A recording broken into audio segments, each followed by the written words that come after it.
Yo, it's Trent. O'Brien's having a good day, good week so far, and we got They Stole My Bike, so we stole it back, story time.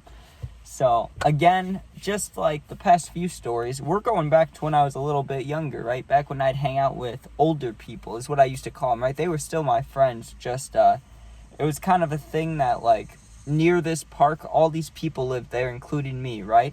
But like 90% of those kids were not my age. They were all like 3-4 years older than me. So, at first they kind of pushed me away, I won't lie, right? But I don't blame them. I wouldn't want to hang out with someone 4 years younger than me when I'm in like starting high school or whatever. But because I was around so much, they eventually let me in and we all became friends. It was all cool, right? Guys and girls, super fun little, I won't say like community, but there was like 15 of us and we were all chill together, right?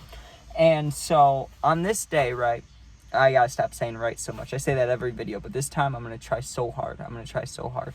So anyways, pull up to this house and they would have poker nights. I'm trying to think what days. I don't remember what days exactly, but it would usually be the weekend. So like Friday night, Saturday night, sometimes Sunday, they'd invite me and everybody else over. I'd get a text. And this was like when I had my first phone. I'm trying to think exactly how old I was. I think I was around 13. It could be a year over, a year less too, but I'm just going to say 13 because that sounds right. That's what I think I was, right? So these kids, the older kids were like 16, 17, around that age. So you could see how like, maybe they don't want me hanging out, but eventually I'm like the cool young one that they're fine with me hanging out. And the girls would talk to me like, oh, you're so cute, like that kind of talk, like they looked at me as a little brother or some shit. So I pull up there to the poker night, and it was a little earlier than usual. Instead of it being like 9 p.m., it was like 6:30 p.m. So it was still sunny out. And we were at the park. We were going to play football afterwards or before, just depending on how many people showed up at a certain time. So I ride my bike over there, and I had a chain, but I wasn't using it at the time. I don't know why. Usually I'd only chain it if I was going anywhere else besides this park because it was so close to my house and I trusted everybody there. I didn't feel the need to lock it at all. And we all had bikes too, so I mean, like one person had a car, but everybody else had bikes, so I wasn't worried about mine getting stolen exactly. So we pull up there, and before we played football, we were like, hey, let's wait at the park for everybody. We'll play a little bit of football, then we'll go play poker or cards or whatever they were going to play. I never actually played cards with them. I just sat there and drank Diet Cokes or Dr. Peppers or whatever the drinks they had there. I never actually played, but I did play football. So I'm standing by the park, and what do? I go and I put my bike away, right? And there were 3 kids at the park when I put my bike in there, right? Around my age, not the older kids, but around my age. But there were 3 dudes. They looked all pretty similar, but I don't think they were related. I don't really know, to be honest, but yeah, but I ignored my bike. We played a little bit of football, whatever, and we go inside the kid's house. I leave my bike unattended. Usually it's right across the street, the park and the house, right? So usually I'd bring my bike across the street and I'd set it in the yard or in the driveway or something, so it was near me at least. But I didn't do that this day. That's probably why I got taken, probably why I got stolen. So I go back, they're playing cards and stuff. We're in there in the house / garage for like an hour and a half, almost 2 hours, right? I need to go home now. I'm like, let's say I had to be home at 9 p.m. or 9:30, right? I had some curfew time set by my mom.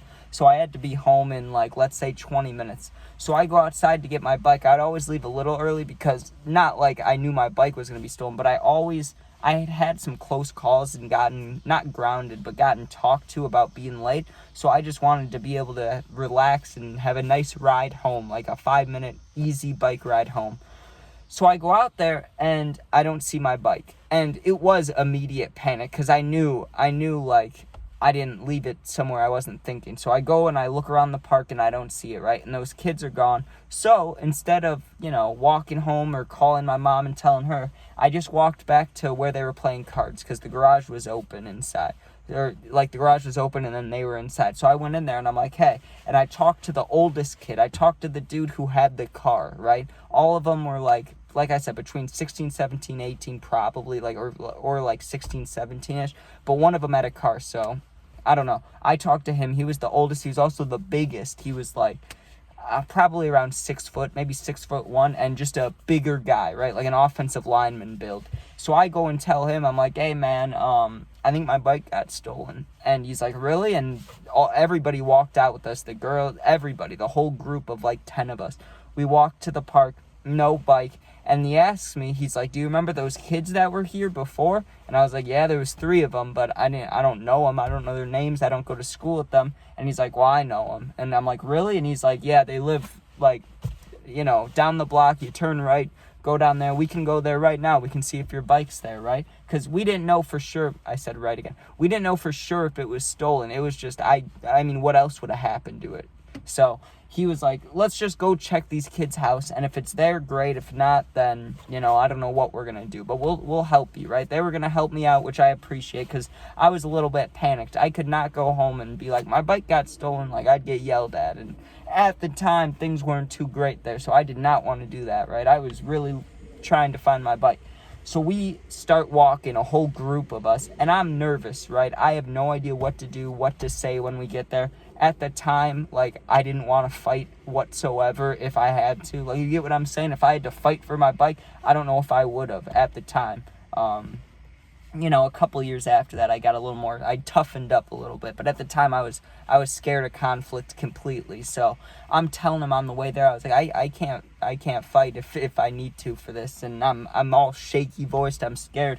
And the dude put his arm on my shoulder, and he's like, we're going to get it back if it's there. Don't you worry. And I was like, okay. Made me feel good, right? It was really like I had a bunch of older brothers and a couple older sisters with me. So we walk up there, and we turn the corner, and it was a little like horseshoe neighborhood with like 4 houses, right? Sure enough, my bike is sitting there, sitting against the like the front porch, you could say, but it was locked on by the handlebar. And I was like, what the fuck, right? And I told the dude, I was like, what are we going to do? It's locked. And he's like, well, if we have to, we can go back and cut the lock off, but I'm just going to go talk to him, right? No one was sitting outside, but he's like, I'm going to go knock on the door and, see what's going on. So he walks up there, and he's like, do you want to come up with me? And I didn't really want to, but because everybody was standing there, I didn't really mind. I was like, whatever, it could be worse, right? So I walk up behind him, and another bigger kid came with. So there was the big dude that had the car, and then there was a 17-year-old who played football. So 2 bigger boys, and then I was behind them, right? So we get up there, and he knocks on the door. No answer at first. Then they do a hard knock, like a cop knock, like boom, boom, boom, boom, boom. And this older dude answers, right? Like in between a parent and grandpa age, like probably like 40 to 50 years old, right? And he, rightfully so, because he probably didn't know what was going on with the bike. He's like, why the fuck are you guys knocking so loud on my house? Like, what's the problem? And the kid with the car instantly had my back. He was like, that's my friend's bike right there. He's had it for like a year. We've known him, and he's had it. He's come here, every day with us and ridden this bike, and it just got stolen about 30 minutes ago, and now it's here. And the dude was like, let me go get my sons. So he goes back, and he comes out, and it's 2 out of the 3 kids from the park, but still better than none. And they're standing there, and they looked afraid. I won't lie, right? Like, usually I would say if you were willing to steal a bike, first of all, they should have put it in the garage or put it in the backyard or put it anywhere besides right in front of their house, right in front of the door. But they come out, and they're standing there, and I didn't know what the dad/grandpa was saying to them, because he was talking to them, I think, in Spanish. He was talking to them in a different language, right? And he was talking to them loud and aggressively, and the kids looked a little scared. And my one friend said it out loud. He was like, if you don't give us that bike back right now, there's going to be issues. We will, and he said some certain words. He pretty much said, we will fuck you up, but in even more brutal words than that, right? And I'm standing there like, Jesus. And no one really did anything for like 2 minutes. The dad/guy is just yelling at his kids basically, and he grabbed one of them like this, and he's like and pointing inside. So the one kid goes inside, and the other kid is just standing there. So I'm like, am I getting my bike back? And the grandpa/dad looks at me, he's like, yes, you're getting your bike back, I'm sorry. And he shook my hand and everything, and I completely, all my scaredness and everything went away. But then the dad/grandpa goes inside, right? Then the other kid comes back out. So now it's just the 2 dudes that stole my bike.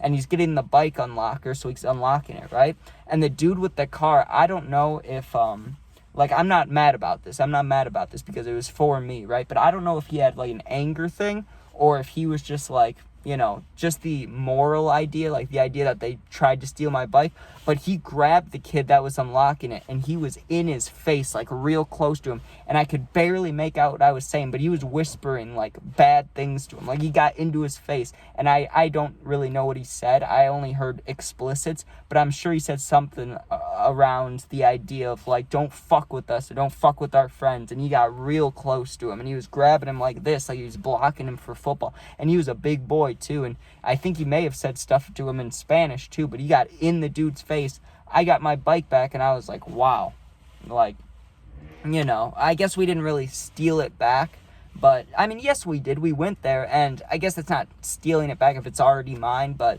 we went and got it back. So that made me, really admire those older kids. And then, now I follow one of them on Instagram out of that whole like 15-person group. I don't even know what the other people are doing, so that's wild. But yeah, that's my bike got stolen, so we stole it back. Story time. Hope you guys enjoyed. If you want early access to videos, special shorts, live stream access, and polls and more, you can become a member today. But anyways, if you comment, I'll do my best to answer as long as it's positive. I always do. If you're going through something, you really need someone to talk to, my Instagram is the same name as my YouTube name. It's also linked in somewhere in my YouTube channel info shit. You just go in there, click on there, and DM me. I'll get back to you within a day. You're not alone. Thanks for watching. Peace out. Go Bears.